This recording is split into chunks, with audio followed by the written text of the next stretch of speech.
Bom dia, amigo. Esse é o nosso momento de encontro matinal, sempre uma oportunidade muito boa para chegar até você, com uma gratidão imensa no coração por contar com um pouco do seu tempo. É o momento em que dedicamos alguns minutos à reflexão em torno da palavra de Deus, e o nosso grande desejo de coração é que as palavras aqui proferidas possam fazer diferença no seu dia. Quero começar deixando aquele abraço carinhoso para os aniversariantes do dia de hoje. Que Deus abençoe grandemente a sua vida, que o amor de Deus o alcance de forma especial e particular nas horas que compõem esse dia, mas também nos dias que ainda virão. E que você permita a direção de Deus no seu viver. E certamente a presença de Deus trará muita alegria para o seu coração. A todos o desejo de um dia produtivo, agradável e feliz. E nós começamos dedicando alguns instantes ao estudo da palavra de Deus, investindo um pouco do nosso tempo para ouvir o que Deus tem a nos falar.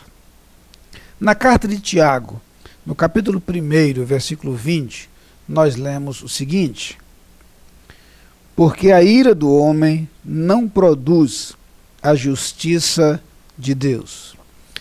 Duas palavras interessantes chamam a nossa atenção neste versículo, a palavra ira e a palavra justiça. É interessante perceber o modo como a palavra de Deus menciona a ira. Convém lembrar que quando nós pensamos em ira, não estamos pensando no ódio alimentado ou nutrido em relação a alguém. Nós nos referimos àquela reação, algumas vezes inevitável, diante de algo que nos incomoda e que nos perturba.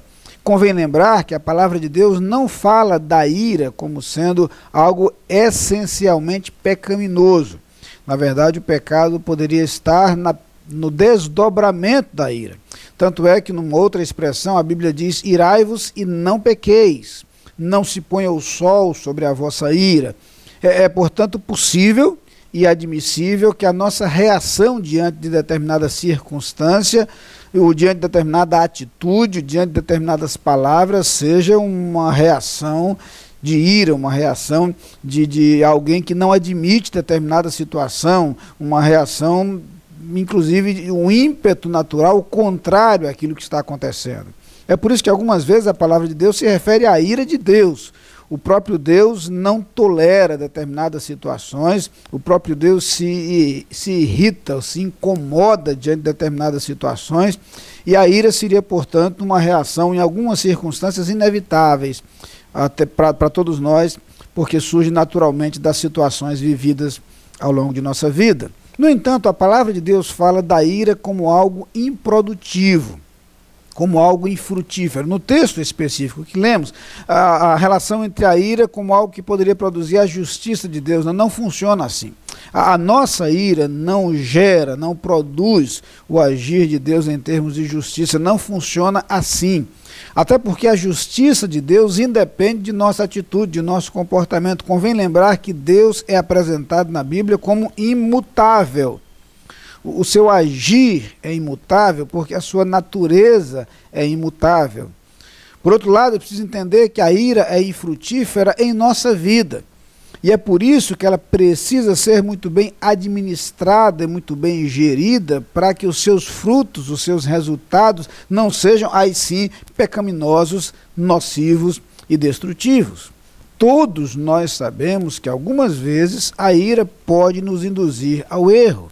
É muito provável que todos nós tenhamos que admitir que em algum momento de nossa vida agimos movidos pela ira e erramos, e falhamos, ou nos excedemos, perdemos nosso controle, nossa temperança, exatamente porque fomos movidos pela ira e permitimos que ela nos induzisse ao erro e ao pecado. Provavelmente todos nós já fomos vítima de algum acesso de ira de alguém que perdeu o controle, e que por perder o controle se excedeu, e ao se exceder nos atingiu, e nos feriu, e nos machucou, e talvez alguns ferimentos profundos, alguns ferimentos graves. A verdade é que a ira pode sim gerar atitudes e comportamentos extremamente lesivos. Entenda, portanto, que embora a atitude de insatisfação, a atitude até de revolta diante de determinados acontecimentos pode perfeitamente ser natural. Devemos, inclusive, ser inconformados com aquilo que está errado. Jesus se irou ao chegar no templo e perceber a exploração praticada por alguns homens em cima de outros que iam ao templo para adorar e eram por eles explorados. Jesus se sente irado diante dessas coisas. Algumas vezes nós somos levados a uma atitude, uma reação de ira diante da injustiça. Injustiça praticada contra nós ou injustiça praticada contra alguém. O que precisamos entender é que esta ira pode produzir resultados positivos se nós a administramos e temos o controle sobre ela. Jesus irou-se, mas jamais pecou. Apesar da ira experimentada por Jesus, ele jamais pecou. Nós podemos sim reagir de forma irada diante de determinada situação e ainda assim ter a sabedoria, a serenidade para agir com correção em função do erro que pode ter sido cometido por alguém. É por isso que a palavra de Deus nos diz que o fruto do Espírito é a temperança, o domínio próprio. Podemos permitir que o Espírito Santo haja em nós, conduza o nosso caminhar, dirija os nossos passos e nos leve a agir corretamente, corrigindo aquilo que está errado, refazendo aquilo que precisa ser refeito e reconstruído, e jamais permitindo que os nossos impulsos nos levem ao erro, nos levem a provocar o sofrimento em mais alguém. Que Deus nos dê a sabedoria e o equilíbrio para agir correta e adequadamente em cada circunstância da vida, mormente, naquelas situações em que somos atingidos por algo que nos incomoda profundamente. Vamos buscar essa sabedoria em Deus. Pai querido, muito obrigado porque podemos recorrer a Ti. Muito obrigado porque a Tua palavra nos promete sabedoria. Muito obrigado porque o Teu Espírito produz em nós equilíbrio e domínio próprio. Nós recorremos a Ti, Pai, para que diante das circunstâncias adversas da vida nós tenhamos a serenidade e a sabedoria necessárias para agir corretamente. O controle e a direção do Teu Espírito para fazer o que é melhor. É a oração que fazemos no nome de Jesus. Amém. Você é nosso convidado a participar das atividades da Igreja Batista da Capunga. No domingo, Escola Bíblica Dominical, às 9 e 18 horas. Culto, às 10 e 19 horas. Transmitidos ao vivo pela internet e pela Rádio Evangélica 100.7. Culto infantil e atividades para crianças de todas as idades. Todas as programações com interpretação para surdos. Igreja Batista da Capunga, Rua João Fernandes Vieira, 769, Parque Amorim, ao lado do Colégio Americano Batista. Fone 3092-6578. Visite o nosso site www.capunga.org.br. Quero lembrar-lhe o convite que temos feito para a nossa série de conferências.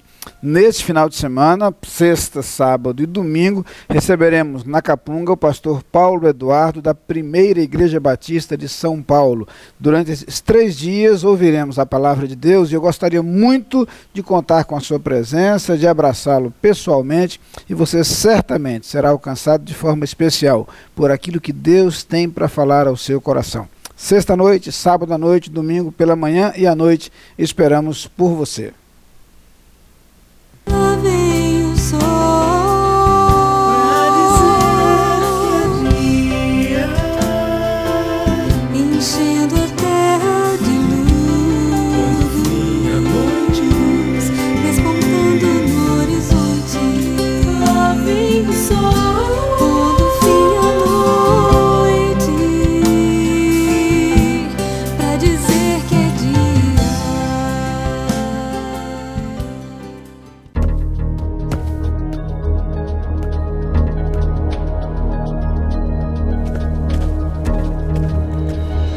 A Adlin cuida da sua empresa para você cuidar mais de você. Adlin Consultoria e Gestão em Serviços. 30 anos de trabalho. ISO 9001 e 14001. Soluções empresariais inteligentes e personalizadas em mais de 200 áreas. Adlin. Experiência de sobra para sobrar mais tempo para você.